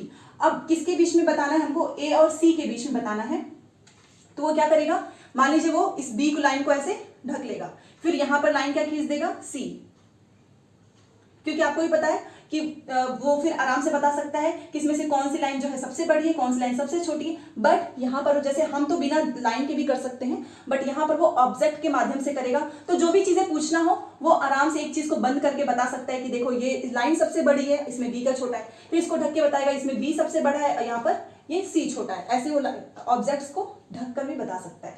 तो ये है ट्रांजिटिविटी। ये मैंने इसलिए आपको बताया है कि कभी आपसे पूछे तो आपको मतलब समझ में आना चाहिए। तो ये हो गया हमारा कॉन्क्रीट। अब है हमारा फॉर्मल। आप यहां पर देख सकते हो, कॉन्क्रीट को मूर्त संक्रियात्मक बोलते हैं और फॉर्मल ऑपरेशनल, जो कि एज है 11 से अबव। इसका मतलब है कि हम सभी जो है अभी स्टेज में हैं, 11 से ऊपर जो भी हैं, हम हैं या हमारे जो फैमिली में बड़े मेंबर हैं, वो सब इसी के अंदर आते हैं। इसको हिंदी में बोलते हैं औपचारिक संक्रियात्मक। अब कुछ लोग इसका मतलब आपको मूर्त है तो यहाँ पे अमूर्त बता देते हैं, तो यस वो भी मतलब निकल सकता है, क्योंकि यहाँ पर बच्चे के सामने सबसे बड़ा डिफरेंस क्या है कि आप कोई भी चीज, बच्चा रीजनिंग लॉजिक जो भी लगाएगा वो सारी चीजें उसके आंखों के सामने मौजूद होगी, उसको टच करके देख के बता सकता है। बट यहाँ पर बच्चे की सोच में एब्स्ट्रैक्ट लॉजिक भी आ जाता है। इट मीन्स कि अगर मैं उसको बोलूं, ऐसे एग्जाम्पल दूं कि बताओ मार्कर कैसा दिखता है, उसका क्या काम है, तो बच्चा सोच सकता है। उसके सामने भले से ना हो, वो बताएगा कि यहाँ पर हम लिखते हैं, उसको रब भी कर सकते हैं, इरेजर की जरूरत नहीं है, आप ऐसे हाथ से भी लिखो तो मिटा सकते हैं। कैसे हुआ? एब्स्ट्रैक्ट लॉजिक आ चुकी है इस स्टेज में, ठीक है, कि सामने हमारी चीज, जो चीज ना हो फिर भी हम उसके बारे में सोच सके। जैसे कि अभी जस्ट मैं आपसे एक एग्जांपल पूछूं कि अच्छा जो वॉयलेट कलर्स होते हैं उसमें से कलर कैसा दिखता है, उसका नाम बताइए, तो आपके सामने कलर्स भले से भी ना हो फिर भी आप उसके बारे में इमेजिनेशन करने लगते हैं। इट मीन्स कि एब्स्ट्रैक्ट लॉजिक है। दूसरी चीज की ये है डिडक्टिव। इस स्टेज में डिडक्टिव आ जाता है। डिडक्टिव को बोलते हैं निगमन हिंदी में। इसका मतलब rule two example. Rule two example का मतलब इस सब स्टेज में तो बच्चे को हमको एग्जाम्पल्स देने ही पड़ेंगे। आपको पता है यहाँ पर भी इंडक्टिव मेथड का यूज करके पढ़ाना होगा, क्योंकि छोटा सा बच्चा है, आप अगर उसको डायरेक्ट नाउन की परिभाषा बताने लगेंगे तो वो नहीं समझ पाएगा। बट अगर आप उसको नाउन के एग्जाम्पल्स देकर समझाएंगे, वो आराम से समझ सकता है कि कोई भी वस्तु है, नाम है, वो सब नाउन होते हैं, तो वो हम इसमें करते हैं। बट यहाँ पे आप बच्चों को सीधा रूल्स एग्जाम्पल की तरह भी सिखा सकते हो। जैसे कि अगर आप बच्चों को संज्ञा की परिभाषा बताना चाहते हैं तो पहले आप संज्ञा की परिभाषा बताओगे, बाद में एग्जाम्पल, क्योंकि ये जो है एब्स्ट्रैक्ट लॉजिक यहाँ पर बच्चों के अंदर आ जाता है। तो अगर पूछे डिडक्टिव निगमन किस में आता है, तो फॉर्मल में। अब ये यहाँ पर एक टर्म है हाइपोथेटिक थिंकिंग। ये क्या होता है? इसका मतलब होता है परिकल्पनात्मक सोच। यहाँ पर आप जैसे कि अगर मैं आपसे पूछूं कि आपके कितने नंबर आए हैं सीटेट में, चलो सीटेट का एग्जाम्पल ले लेते हैं, तो आप बताओगे कि मेरे जो है 90 नंबर बने हैं, अगर एक नंबर कम हो जाता तो शायद मेरा क्वालिफाई नहीं होता।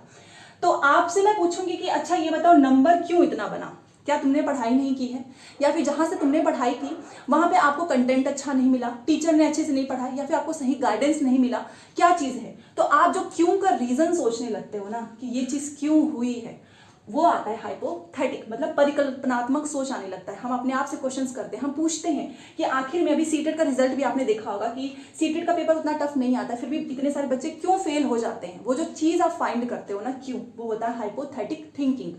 अब इसी के अंदर एनालिसिस आएगा, क्योंकि कोई भी रीजन फाइंड करने के लिए हम एनालिसिस करते हैं, सिंथेसिस करते हैं, इवैल्यूएशन करते हैं, तो ये सारे टर्म्स भी इसी में आते हैं, हाइपोथेटिक में ही आते हैं। कि अगर आप रीजन पता कर रहे हो तो आप पहले तो इकट्ठा करोगे, फिर इसको टुकड़ों में विभाजित करते हैं, हम मूल्यांकन करते हैं, तो सारी चीजें इसी में होंगी। अब यहाँ पर देखिए डिसीजन मेकिंग एबिलिटी आ जाती है, क्योंकि ये जो है ना फॉर्मल, ये सबसे हाईएस्ट लेवल ऑफ थिंकिंग है। ऑब्वियस सी बात है, क्योंकि लास्ट स्टेज है और यहाँ पर हम सब कुछ एब्स्ट्रैक्ट कर रहे हैं, हाइपोथेटिकल थिंकिंग है। तो ये जो है, अगर आपसे पूछे कि चारों में से हाईएस्ट लेवल ऑफ थिंकिंग कौन सा है, तो वो है हमारा फॉर्मल। ठीक है, तो ये हो गया। डिसीजन मेकिंग एबिलिटी भी इसी में आएगी, प्रॉब्लम सॉल्विंग भी। यस, अगर आप जो है बच्चे को कोई भी क्वेश्चंस दे रहे हो, क्योंकि आपको पता है हम कभी भी बच्चे से क्लोज एंडेड क्वेश्चंस हमें नहीं पूछना चाहिए, हमेशा ओपन एंडेड। मतलब कि ये नहीं कि 4+2 का आंसर बताओ, हमको ऐसे क्वेश्चन से बचना चाहिए। हमको बच्चे से ये क्वेश्चन पूछना चाहिए कि अगर बारिश ना हो तो क्या होगा, बहुत ज्यादा बारिश हो तो क्या होगा, जहां पर बहुत ज्यादा गर्मी पड़ती है वहां पर लोग कैसे रहते हैं, ये सारी चीजें हमें पूछनी चाहिए। तो ये सारी चीजें बच्चे सोचते हैं, फिर प्रॉब्लम का सोल्यूशन भी फाइंड करते हैं, उसे बोलते हैं प्रॉब्लम सॉल्विंग एबिलिटी। ठीक है, आई होप आपको समझ में आ रहा हो, और अगर आपको अच्छा लगता है तो प्लीज लाइक जरूर कीजिएगा। अब ये देखिए, एक टर्म है एडोलेसेंट इगोसेंट्रिज्म, इसमें आता है। एक क्वेश्चन पूछ रही हूँ कि ये ईगोसेंट्रिसिज्म मैंने आपको कल पढ़ाया था, प्लीज बताना कि कौन से स्टेज में आता है। इसका मतलब मैंने कल आपको जैसे बताया कि बच्चे को ऐसा लगता है कि जो चीज मुझे पसंद है या जो चीज मैं करूँ वही बाकी सभी करते होंगे। जैसे मुझे डॉल पसंद है तो बाकी सभी को भी वही चीज है। बट यहाँ पर एडोलेसेंस नंबर, यहाँ पर एडोलेसेंट टर्म्स जुड़ा हुआ है। इसका मतलब क्या है कि देखिए, बहुत कॉमन एग्जांपल दूंगी, आपने कई बार सुना भी होगा बहुत से टीचर्स के भी मुंह से। और एक और एग्जांपल दूंगी, एडोलेसेंस में जब हम होंगे या फिर जब थे, आप एग्जांपल को इमेजिनेशन जरूर करना, क्योंकि आप भी इस स्टेज में होंगे ही पहले।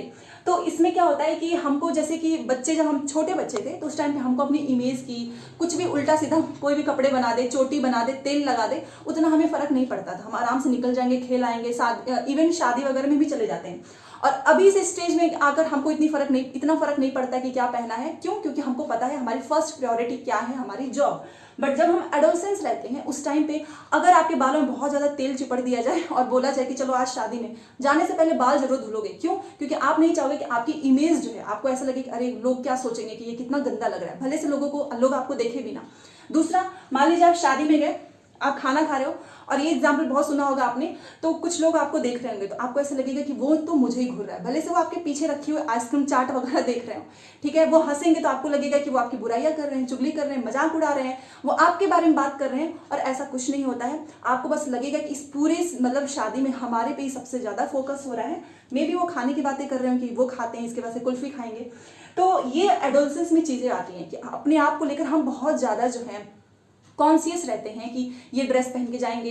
सुबह स्कूल जाते टाइम जब 11-12 में जब आप होंगे तो उस टाइम पे भी बहुत सारी चीज़ें चलती हैं कि कपड़ा एकदम साफ होना चाहिए, बिल्कुल भी गंदा नहीं होना चाहिए। तो ये सारी चीज़ें हैं, उसे बोलते हैं एडोलेसेंस ईगोसेंट्रिज्म, ठीक है। इसलिए टर्म्स का मतलब मैंने आपको बताया।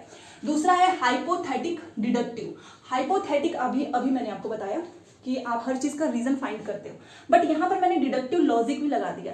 इसका एग्जांपल अगर देना चाहूँ तो इसमें मोस्टली कौन आते हैं? साइंटिस्ट, साइकोलॉजिस्ट, मैथमेटिशियन, इकोनॉमिस्ट, जहां पर उनको रीजन फाइंड करना पड़ता है कि कोई भी चीज हुई है तो वो क्यों हुई है, कैसे हुई है, ये सारी चीजें, और ये वही लोग फाइंड करते हैं, तो उसको बोलते हैं हाइपोथेटिक डिडक्टिव लॉजिक। और दूसरा है हाईएस्ट लेवल ऑफ थिंकिंग, क्योंकि ये सारी चीजें हो रही हैं तो ऑब्वियस सी बात है इस स्टेज में आते आते आपकी जो थिंकिंग है वो हाईएस्ट लेवल की रहती है चारों स्टेज के कंपेयर में। तो यहाँ पर हमारा खत्म होता है। जीन पियाजे ने एज के अकॉर्डिंग बताया कि इस एज का पर्टिकुलर बच्चा क्या क्या चीजें करेगा। इस एज में उन्होंने एज को बहुत ज्यादा वैल्यू दी है, उन्होंने लैंग्वेज को वैल्यू नहीं दी है। और जब भी कोई आपसे पूछे कि क्या उन्होंने सोशल को वैल्यू दी है, दिया है लिटिल बिट, थोड़ा सा दिया है, ज्यादा नहीं दिया है। मतलब बेसिकली यही है कि स्टेज को उन्होंने ज्यादा वैल्यू दिया है, ठीक है, कि हर स्टेज में क्या क्या चीजें होती है, कौन सा स्टेज का बच्चा क्या करता है। तो यहाँ पर हमारा खत्म होता है। आई होप आपको आज की क्लास अच्छी लगी होगी। अच्छी लगी तो प्लीज जरूर शेयर करना। अगर आप इसका स्क्रीनशॉट भी लेना चाहें तो आप ले सकते हैं।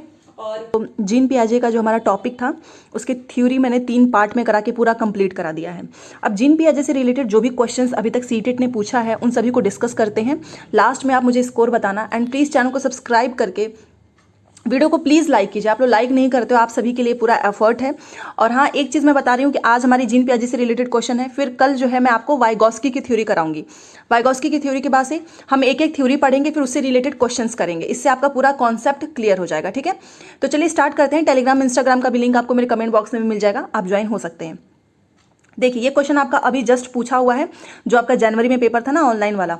इसमें क्वेश्चन हिंदी इंग्लिश आपको दोनों दिख रहा होगा। जीन पियाजे के संज्ञानात्मक विकास सिद्धांत के अनुसार बच्चे किस चरण में निगमनात्मक रूप से सोच सकते हैं? अब ये निगमनात्मक इसको क्या बोलते हैं इंग्लिश में? तो इसको बोलते हैं हाइपोथेटिक भी बोल सकते हैं, या फिर आप डिडक्टिवली भी बोल सकते हैं। यहाँ पर दिखा है निगमनात्मक रूप से सोच सकते हैं। तो मैंने पूरा थ्योरी में आपको डिटेल में बताया है। तो इन चारों में से क्या होगा? सेंसरी मोटर होगा, पूर्व संक्रियात्मक होगा, मूर्त संक्रियात्मक, या फिर औपचारिक। तो हमारा राइट आंसर क्या हो जाएगा? Option number 4। क्योंकि जो फॉर्मल ऑपरेशन है ना, इसमें बच्चा जो है निगमनात्मक रूप से, डिडक्टिव मेथड से भी सारी चीजें सोच सकता है, ठीक है। तो निगमनात्मक का मतलब क्या होता है? निगमनात्मक का मतलब होता है डिडक्टिव जो नियम से, मतलब रूल से एग्जाम्पल जाए, इसी को तो बोलते हैं डिडक्टिव मेथड। और इंडक्टिव में हम एग्जाम्पल से रूल जाते हैं। तो ये रूल से एग्जाम्पल किस में बच्चा, मतलब आप उसको पहले नियम बता दो, लास्ट में भी एग्जाम्पल समझा सकते हैं, तो वो होता है हमारा फॉर्मल में। चलिए अब ये क्वेश्चन देख लेते हैं। ये तो मैंने डिटेल में थ्योरी में आपको अच्छे से समझाया है। देखिए, इसमें देखिए लिखा है कि 5 वर्षीय रीना को 2 पारदर्शी समरूप गिलास दिखाए गए, मतलब उसको ऐसे 2 गिलास दिखाए गए हैं जो दोनों ही आकार में छोटे और चौड़े थे, ऐसा था। और दोनों में क्या किया, बराबर मात्रा में, मतलब इतना दोनों में बराबर मात्रा में दूध डाला गया, जिसे दिखाने पर रीना ने बराबर होने की सहमति जताई। उसने बोला कि ये दोनों क्या है, बराबर हैं। उसके बाद से फिर 1 गिलास के दूध को, ये वाला, उसको एक बड़े से, ये देखिए, इस 1 गिलास के दूध को किसी अन्य गिलास में इसमें डाल दिया गया। सब उसके सामने हो रहा है, जो अपेक्षाकृत लंबा है और संकीर्ण है, मतलब पतला है। अब रीना का, उसको फिर बोला गया कि अब बताओ इसमें से कौन से गिलास में सबसे ज्यादा है। तो अब रीना का मानना है कि लंबे गिलास में, अब रीना क्या कहती है कि इस लंबे गिलास में इस छोटे गिलास की अपेक्षा दूध ज्यादा है, बल्कि उसके सामने ही किया गया है कि इन 2 गिलास में रखा गया, फिर इस 1 गिलास का दूध इसमें डाल दिया गया।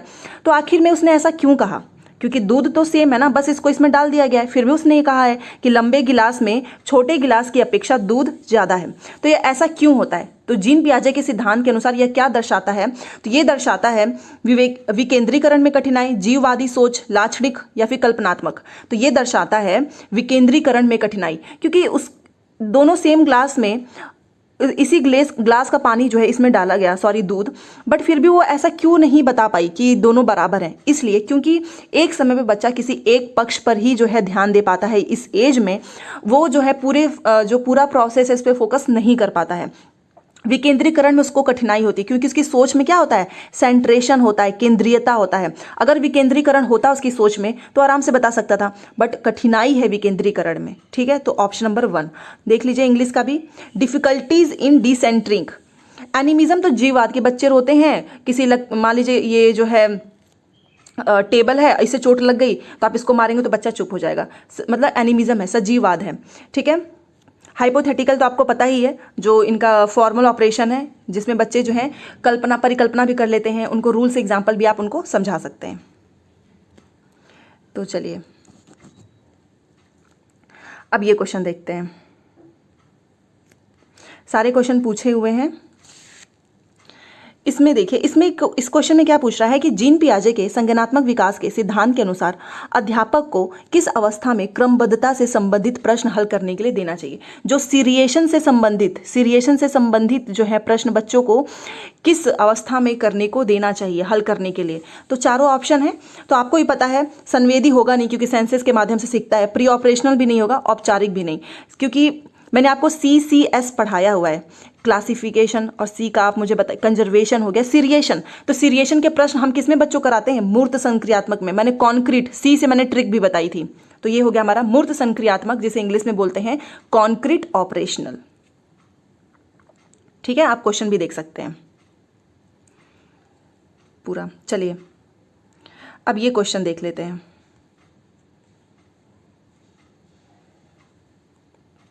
देखिए इस क्वेश्चन में क्या है कि जीन पियाजे के सिद्धांत के अनुसार व्यक्ति आत्मसातकरण, ठीक है, आत्मसातकरण किसे बोलते हैं, एसिमिलेशन को बोलते हैं, जिसमें हम कोई इन्फॉर्मेशन ऐड कर रहे हैं, और समंजन मतलब एकोमोडेशन के माध्यम से किस स्थिति को प्राप्त करने का प्रयास करता है। तो एसिमिलेशन एंड एकोमोडेशन, इससे आप बच्चा जो है क्या चीज प्राप्त करने का प्रयास करता है, सिंपल सी चीज है। तो ये क्या, संतुलन, इक्विलिब्रेशन की। और अगर आप ऑप्शन से एलिमिनेट करना चाहें तो मिसकंसेप्शन, परसेप्शन, ये क्या होता है, डिसइक्विलिब्रेशन भी नहीं। डिसइक्विलिब्रेशन तो असंतुलन की स्थिति उत्पन्न हो जाती है। यहाँ पर तो बच्चा एसिमिलेशन एंड एकोमोडेशन के माध्यम से संतुलन बनाने की कोशिश करता है ना, क्योंकि एसिमिलेशन में आप कोई भी चीज़ ऐड कर लेते हैं और एकोमोडेशन में आप जो है उसको मॉडिफाई कर देते हैं। तो ये प्रोसेस क्या होता है, ये होता है संतुलन। चलिए अब यहाँ पर आपको दोनों क्वेश्चन पहले मैं दिखा देती हूँ। देखिए इस क्वेश्चन में क्या है कि 6 वर्षीय लड़का मनीष दुनिया और दूसरों के अनुभवों को केवल अपने ही दृष्टिकोण से देखता है और दूसरों के दृष्टिकोण को समझने में असफल रहता है। ये किसका प्रतिनिधित्व करता है, मैंने पूरा डिटेल में बताया है कि जब भी आप जो है, अगर आप कोई चीज़ सोच रहे हैं ना, तो आपको लगेगा कि बाकी लोग भी यही चीज़ सोच रहे होंगे, क्योंकि आप केवल अपने ही दृष्टिकोण से देख रहे हैं, आप दूसरों के दृष्टिकोण को समझने में असफल रहते हैं। आपको लगता है कि नहीं मुझे ये चीज़ पसंद है तो दूसरों को भी, मतलब बच्चे की बात कर रही हूँ, और ये केवल होता है ईगो सेंट्रिज्म में। कंजर्वेशन तो अभी मैंने आपको बताया, कंजर्वेशन तो यही होता है, संरक्षण की स्थिति, जो मैंने अभी आपको ग्लास वाला एग्जाम्पल समझाया है, ठीक है। और बाकी इसमें ऑप्शन सही भी नहीं है, एक ही ऑप्शन सही है और वो है ईगो सेंट्रिज्म, ठीक है। तो ये भी हमारा सही हो जाता है, ऑप्शन नंबर दूसरा, जिसे हम क्या बोलते हैं, आत्म केंद्रीयता। चलिए,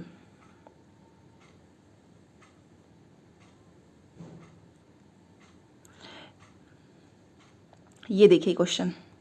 इस क्वेश्चन में क्या पूछ रहा है कि जीन पियाजे के सिद्धांत में क्रियाओं और विचारों की संगठित प्रणाली जो व्यक्तियों को उनके जीवन से संबंधित वस्तुओं और घटनाओं को मानसिक रूप से प्रस्तुत करने और सोचने की स्वीकृति देता है, क्या कहलाता है? सिंपल सी चीज पूछा है, बहुत आसान है। हमेशा मैंने बोला है कि जब भी मानसिक रूप से कोई भी चीज प्रस्तुत करने, सोचने की, ये सारी इंफॉर्मेशन एक संगठित प्रणाली में है, आपके ब्रेन में है, जिसे क्या बोलते हैं? स्कीमा बोलते हैं। ठीक है, तो ऑप्शन नंबर 4 हमारा सही हो जाएगा। चलिए अगला क्वेश्चन देखिए।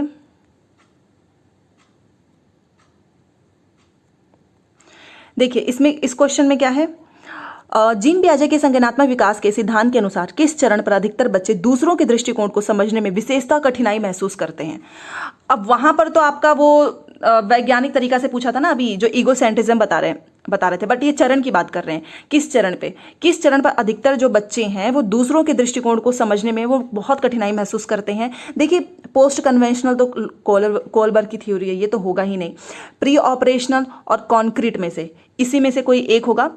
आप बताइए, इस प्री ऑपरेशनल तो हो ही नहीं सकता है। फॉर्मल में तो अगर एलिमिनेट कर सके, देखिए फॉर्मल में तो बच्चा जो है आराम से समझ लेता है ना दूसरों के भी दृष्टिकोण को, वहां पर कठिनाई महसूस थोड़ी ना करता है। ये तो सबसे हाईएस्ट स्टेज है, तो ये होगा नहीं, चौथा होगा नहीं, ना ही पहला होगा। प्री ऑपरेशन कॉन्क्रीट में से क्या होगा?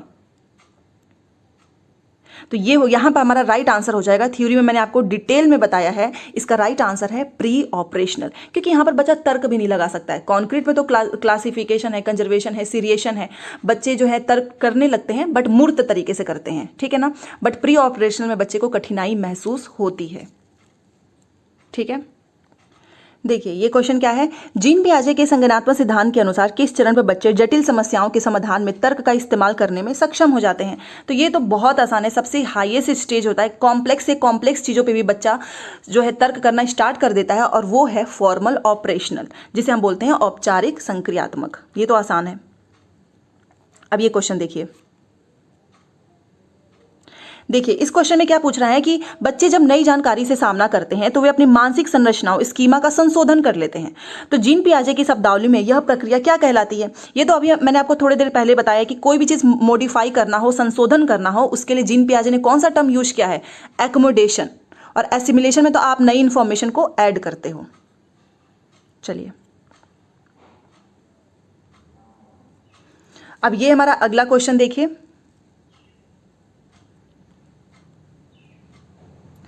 यहां पर देखिए,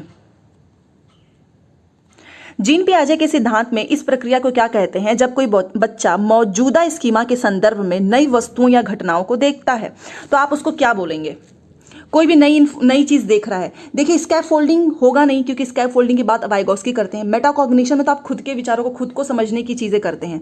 अब आपको क्या लगेगा? Organisation and assimilation. ऑर्गेनाइजेशन भी नहीं होगा। जब भी आप कोई भी नई वस्तु या घटनाओं को देखते हैं तो आपका मौजूदा स्कीमा जो होता है उसमें आप क्या कर लेते हो? उसको ऐड कर लेते हो। तो इसका राइट आंसर हो जाएगा एसिमिलेशन।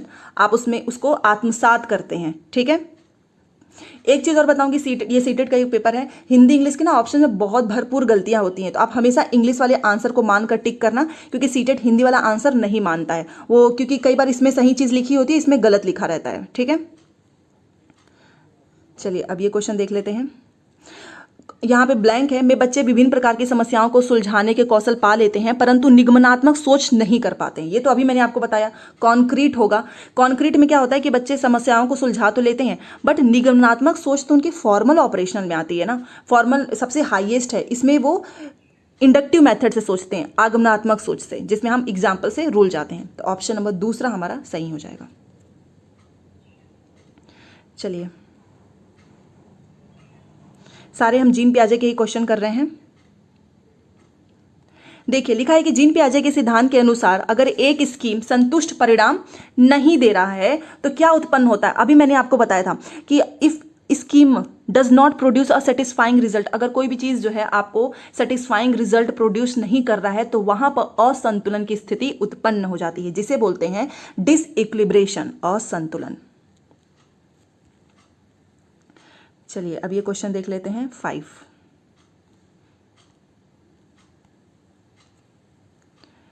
देखिए इसमें है कि जीन पियाजे के संज्ञानात्मक विकास के सिद्धांत के अनुसार बच्चे किस अवस्था से वस्तु स्थायित्व, इतना आसान है। सेंसरी मोटर में बच्चा ऑब्जेक्ट परमानेंस की जो है उसकी समझ बना आरंभ कर देता है। ऑब्जेक्ट परमानेंस का गुण किसमें आता है, तो वो है सेंसरी मोटर, जिसे हम संवेदी गामक बोलते हैं। ठीक है, तो सेंसरी मोटर से क्वेश्चन पूछा था, मतलब सेंसरी मोटर का यहाँ पर ऑप्शन दिया हुआ है, बट ऑब्जेक्ट परमानेंस पूछा है, वस्तु स्थायित्व का गुण, तो वो है हमारा सेंसरी मोटर। और एक कई बार पूछा है, फिर भी लोग गलत कर देते हैं। चलिए, वैसे मैं सारा आपको समझा चुकी हूँ थ्योरी में, तो इसलिए थोड़ा सा कम ही एक्सप्लेनेशन करेंगे, क्वेश्चंस ज़्यादा करने की कोशिश करेंगे। देखिए, इसमें पूछ रहा है कि जीन पियाजे के संज्ञानात्मक विकास के सिद्धांत के अनुसार अधिकांश बच्चे किस अवस्था में बीते हुए समय, वर्तमान और भविष्य के बारे में स्पष्ट रूप से समझ बना लेते हैं। तो ये तो आपको भी पता है, बच्चा कॉन्क्रीट ऑपरेशनल में आते ही ये सारी चीज़ें स्टार्ट कर देता है, मतलब बीता हुआ समय, वर्तमान, भविष्य के बारे में उसकी अंडरस्टैंडिंग डेवलप हो जाती है। तो इसका ऑप्शन होगा मूर्त संक्रियात्मक। अब ये हमारा 5वां।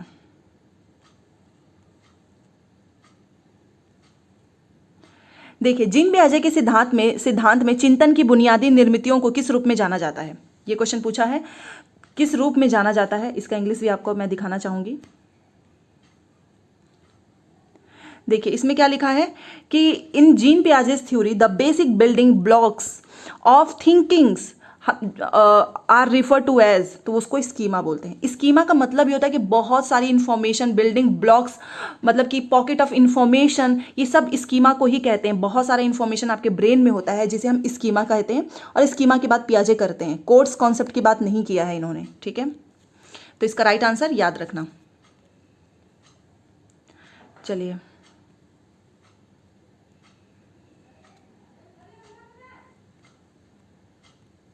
देखिए ये क्वेश्चन लिखा है, जीन पियाजे के संज्ञानात्मक विकास के सिद्धांत के अनुसार किस चरण पर ज्यादातर बच्चे संरक्षण प्रत्यय से संबंधित कार्य कर लेते हैं। बहुत आसान है। इसमें पूछ रहा है कि according to Jean Piaget's theories of cognitive development at which stage most children becomes capable of performing task requiring concept of conservation, मतलब कंजर्वेशन से रिलेटेड वो कार्य कर लेते हैं। सेंसरी मोटर में नहीं कर पाते हैं, प्री ऑपरेशनल में भी नहीं, किस में कर पाते हैं, कॉन्क्रीट में कर लेते हैं। इसी में है ना CCS, क्लासिफिकेशन, कंजर्वेशन, सीरिएशन, तीनों काम में बच्चा स्टार्ट कर देता है करना, तो इसे बोलते हैं कॉन्क्रीट। ऑप्शन नंबर 3 मूर्त संक्रियात्मक। चलिए, अब ये क्वेश्चन देख लेते हैं। जीन पियाजे के सिद्धांत के अनुसार संज्ञानात्मक चिंतन में प्रमुख बदलाव किस प्रक्रिया द्वारा होता है। जो बच्चा है उसकी cognitive thinking takes place through the process, किस प्रोसेस के द्वारा जो है उसके संज्ञानात्मक चिंतन में प्रमुख बदलाव होता है। 4 ऑप्शन है, तो आपको ही पता है बदलाव किससे होता है। क्या इक्विलिब्रेशन इरिवर्सिबल होगा नहीं, रोट मेमोराइजेशन होगा नहीं, डिले, ये इस तीनों थ्योरी की तो बात ही नहीं है। ऐसे भी आप एलिमिनेट कर सकते हैं। पियाजे ने स्कीमा की संतुलीकरण की बात की है, इक्विलिब्रेशन की बात की है, और इसी से जो कॉग्निटिव डेवलपमेंट है उसमें प्रमुख बदलाव होता है। Option number 1 is right. चलिए, अब ये क्वेश्चन देख लेते हैं। देखिए, जीन पियाजे के अनुसार व्यक्ति किस अवस्था को प्राप्त करने के लिए समाधान की निरंतर खोज करने में लगा रहता है। या बताइए इसका राइट आंसर क्या होगा। जीन पियाजे के अनुसार व्यक्ति किस अवस्था को, मतलब कौन सी स्टेज को प्राप्त करने के लिए समाधान की निरंतर खोज में लगा रहता है। मैं चलो आपको बताती हूँ। एज पर जीन पियाजे, individuals continuously keep searching for a solution to achieve the state of, तो कौन से स्टेट को, वो होता है संतुलन की। इसी को तो पाने के लिए निरंतर प्रयास खोज में लगा रहता है, इक्विलिब्रेशन, संतुलन। असंतुलन होगा नहीं। आत्मसात कैसे हो सकता है। आत्मसात का मतलब होता है कि कोई आपके सामने नई घटना हुई, कोई भी नई इंफॉर्मेशन उसको ऐड कर लिया।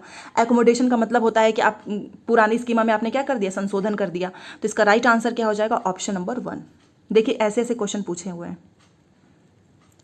चलिए, अब ये क्वेश्चन भी आसान है। परिकल्पनात्मक निगमनात्मक तर्क किस चरण की विशिष्ट विशेषता, ये तो बहुत आसान है।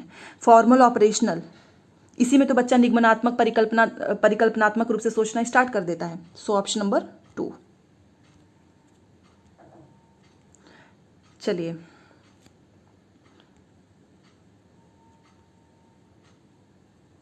ये क्वेश्चन देखिए। जीन पियाजे के संज्ञानात्मक विकास के सिद्धांत के अनुसार किस अवस्था में बच्चे अनैच्छिक सहज क्रियाओं से ऐच्छिक क्रियाओं की ओर बढ़ना आरंभ कर देते हैं। किसमें? According to Jean Piaget's theory of cognitive development at which stage do children begin to move from reflexive actions to intentional activity. अगर जिसने मेरी जीन पियाजे की क्लास देखी होगी ना, उसको मैंने उसमें इतने अच्छे से रिफ्लेक्शन को समझाया है। रिफ्लेक्सिव क्या होता है कि बच्चे जो है स्टार्टिंग में बहुत सारी ऐसी चीज़ें करते हैं जो धीरे धीरे खत्म हो जाती है, जैसे कि अंगूठा चूसना, ये सारे रिफ्लेक्स एक्शन होते हैं। और ये मैंने बताया है सेंसरी मोटर में है। तो ऑप्शन नंबर 1, तो जिसने भी जिन पर भी आपको रिफ्लेक्स दिख रहा है ना, रिफ्लेक्स एक्शन, ठीक है, जिसे ऐच्छिक क्रियाओं बोलते हैं, उसका सीधा सीधा संबंध होता है सेंसरी मोटर से। Thanks for watching.